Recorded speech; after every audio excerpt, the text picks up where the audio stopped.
So one of my best buds, he's a naturalist. I think he'd even call himself an atheist. And we got into this discussion, and he says, can you prove God's existence to me? And I said, well, what do you mean? And he says, well, obviously the naturalistic, materialistic world is the default. Therefore, the theist has to prove God's existence. And I don't know if I necessarily agree with that somehow atheism is the standard default and that the theist has to prove God's existence. But I said, you know what? I'm going to take a shot. Because I truly believe in my heart of hearts that it takes more faith to be an atheist today than it does to be a theist or one that believes in God. And so I took a stab. He said, no, I want certainty. I want scientific certainty. And I said, well, I can't prove God through some kind of notions of mathematical calculations.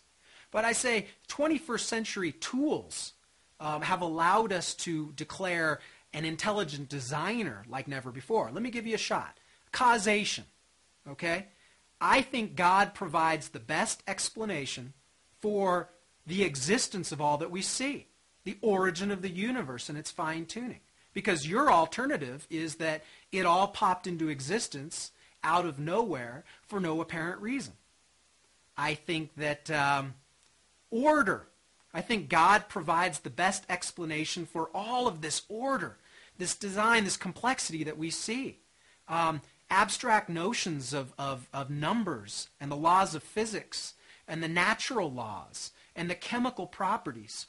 All of these things, that ordered complexity, I think, declares God. Because your alternative is that all of those things randomly developed out of the chaotic first elements, the Big Bang.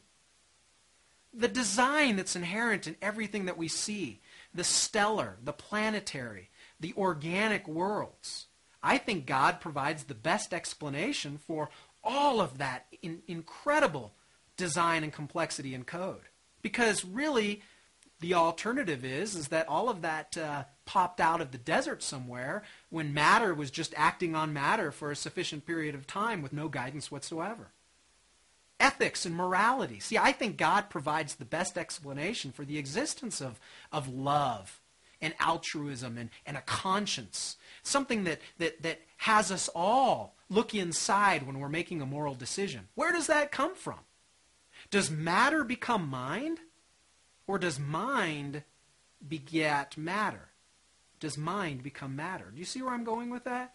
Again, I think God provides the best explanation for the existence of the subconscious world, the ethical world, the moral world, and notions of emotion and love.